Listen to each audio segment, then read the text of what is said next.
دیکھیے عرب کا جاہلی معاشرہ جو ہے اس کا معاشرتی نظام کیا تھا؟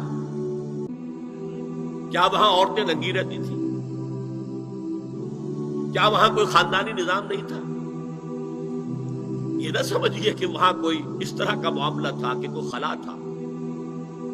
نمبر ایک، ان کا قبائلی نظام بہت مضبوط تھا، اور جب قبائلی نظام مضبوط ہوتا تو خاندانی نظام بہت مستحکم ہوتا۔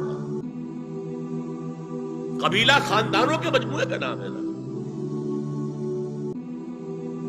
نمبر دو، شرفاء کی جو خواتین ہوتی تھی ان کے عام لباس کے علاوہ دو چیزیں اور ان کے استعمال میں رہتی تھی۔ ایک خمار، اوڑھنی، گھروں کے اندر وہ اوڑھنی اوڑھتی تھی۔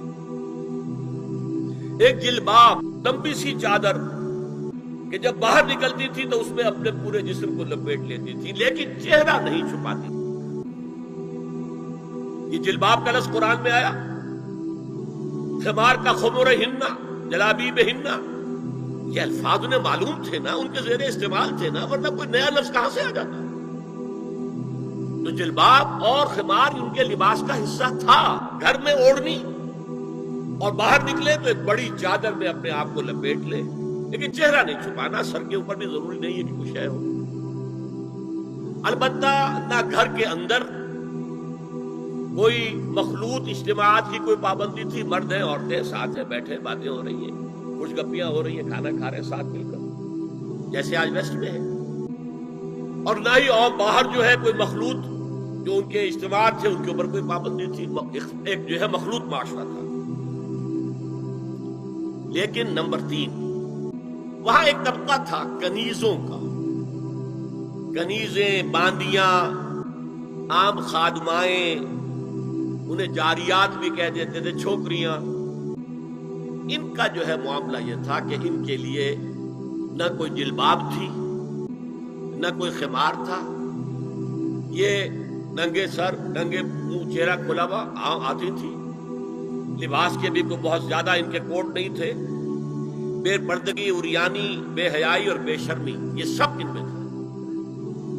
یہاں تک کہ ان کے آقا ان سے پروسٹیٹیوشن بھی کرواتے تھے، جس کو کہ روکا ہے قرآن نے آ کر سورہ نور کے اندر۔ ذریعہ بناتے تھے آمدنی کا، میری کنیز ہے، کوئی اسے استعمال کرے، پیسے دے، کمائی ہے نا اس کی، میرے پاس آئے گی میری کنیز۔ تو یہ پروسٹیٹیوشن، قحبہ گری جو ہے، یہ بھی ان کے اندر عام تھی۔ تو یہ دو طبقے ہو گئے، شرفاء کی خواتین اور یہ عام چھوکریاں، خادمائیں، باندیاں، کنیزیں، جاریات۔ اور ان سے چھیڑ چھاڑ کرنے کا لوگوں کو حق تھا۔ وہ بازار میں نکلی ہے تو وہ چھیڑے گا، کیونکہ وہ تو ان کا معاملہ یہ ہے۔ پروسٹیٹیوشن کے لیے بھی جب آمادہ ہے یا ایک ہے معاملہ چل رہا ہے پروسٹیٹیوشن کا بھی، تو چھیڑ چھاڑ کے اندر تو کوئی بھی رکاوٹ ہے ہی نہیں۔ اس پس منظر میں دیکھیے اسلام نے جو معاشرتی چینجز کی ہیں، جو معاشرتی اصلاحات کی ہیں، ان کے ہدف کیا ہے؟ پہلا ہدف مضبوط خاندانی نظام۔ یہ خاندانی نظام شروع ہوتا ہے ایک مرد اور ایک عورت کے درمیان ازدواج سے، اور وہاں نکاح ہوتا تھا۔ ان دونوں کے درمیان جتنی محبت ہوگی، جتنا قرب ہوگا، جتنا باہمی اعتماد ہوگا، اتنا ہی خاندان مضبوط ہوگا۔ اس لیے کہ یہ فرسٹ ڈائمنشن ہے خاندان کی، شوہر اور بیوی۔ اب شوہر اور بیوی کو اللہ نے اولاد دے دی، second dimension has been added now.